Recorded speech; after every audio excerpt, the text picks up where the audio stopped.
Le poutre à question, le poutre à question sert à supporter la moitié des charges qui est ici. Ici nous avons ce qu'on appelle le ourdi. Ici on a ce qu'on appelle la continuité de poutre à question. Tandis que ici nous avons ce qu'on appelle le nervi. Je vais toucher ça. Vous voyez les nervis que je suis en train de toucher. Il y a les poutrelles à question, y compris les nervis. Voilà maintenant comment est-ce qu'on a procédé pour réaliser notre plancher à ourdi. Il y a une autre poutre ici. J'avais essayé d'expliquer dans l'autre vidéo que si on a mis les poutres à question, on a essayé de calculer pour permettre à sorte que les planchers puissent résister.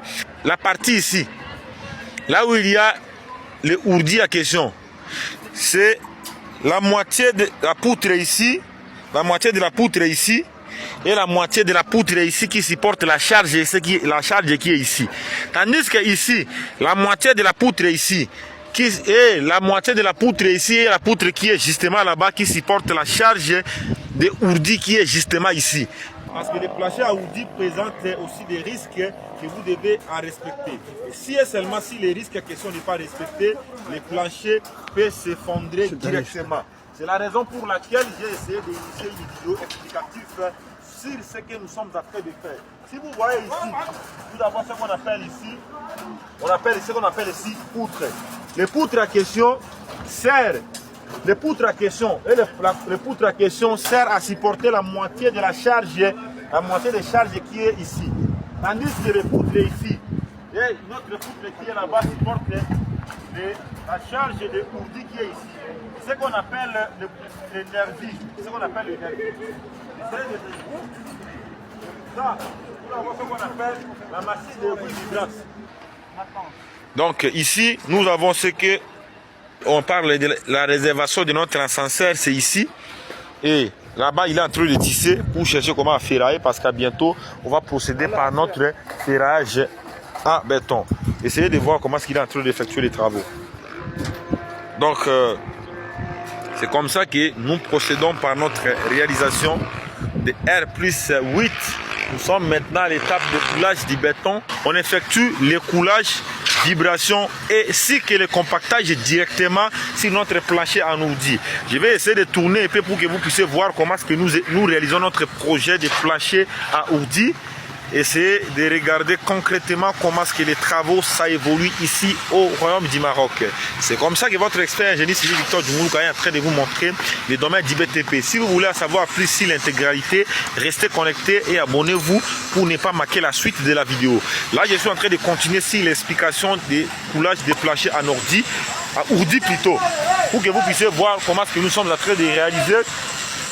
Pour qu'à la prochaine fois, vous aussi vous appliquez la même méthodologie que nous sommes en train de réaliser ici afin d'assurer la stabilité, la durabilité et la sécurité de vos ouvrages de construction. Je vais essayer de tourner un peu, vous allez voir. Ça c'est le malaxer. Ça c'est l'aiguille vibrante, la machine de vibration du béton. Là-bas, les pompes à béton sont en train d'effectuer son travail. Et voilà comment est-ce qu'on est en train d'arranger. Ici, nous avons notre espace de l'escalier, tandis que là, cet espace est réservé pour l'ascenseur et le coulage du béton, ça s'effectue comme il faut. L'équipe du chantier sont là déterminée.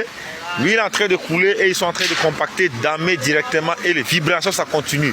C'est comme ça que nous procédons à l'étape de coulage du béton au Royaume du Maroc. Suivez l'intégralité de cette vidéo jusqu'à la fin pour ne pas manquer nos expériences et nos vidéos, parce que chaque jour nous vous divisons des vidéos sur Facebook, sur YouTube, sur TikTok. Restez connectés, même si Telegram bientôt et Instagram on va commencer aussi à publier là-bas. Restez focalisés pour ne rater rien de nos actualités, parce que notre expérience, notre performance réside sur ces réalisations que vous voyez nous sommes en train d'effectuer. Lorsque vous effectuez le coulage du béton, il faut respecter les vibrations du béton et le compactage du béton pour éviter que la ségrégation ainsi que les retraits puissent se produire au niveau du coulage du béton.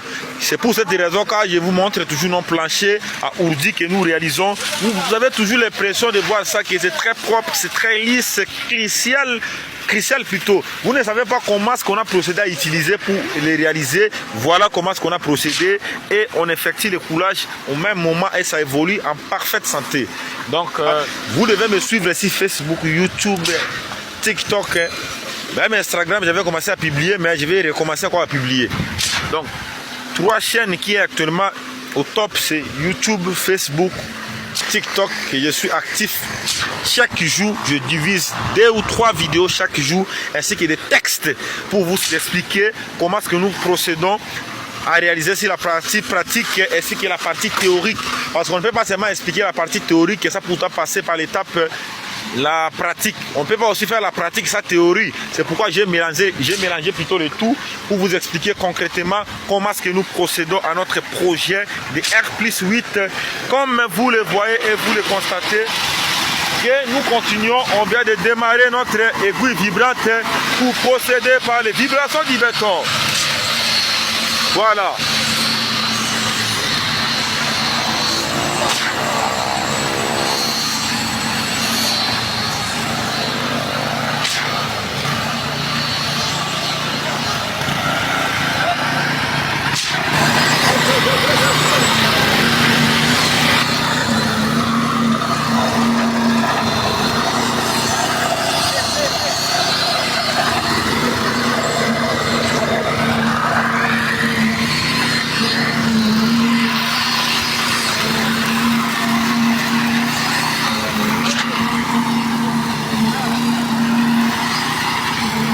Vibration du béton avec les professionnels qu'on est en train d'effectuer ici.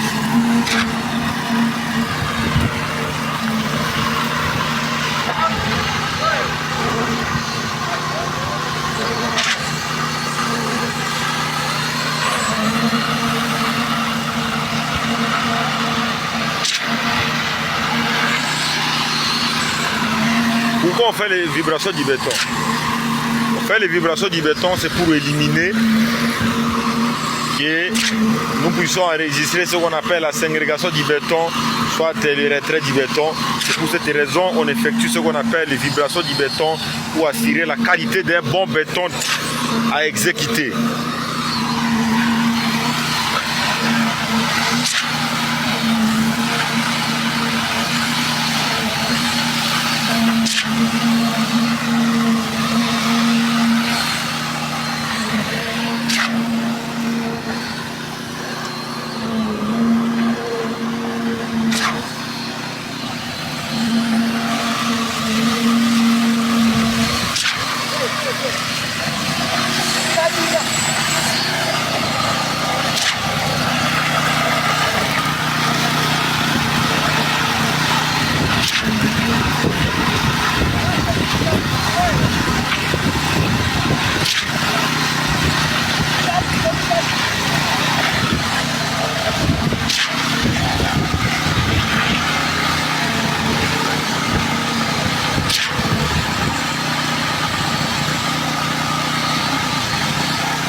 Nous avons la machine, nous avons les pompes vibrateurs, nous avons les buis vibrateurs là-bas.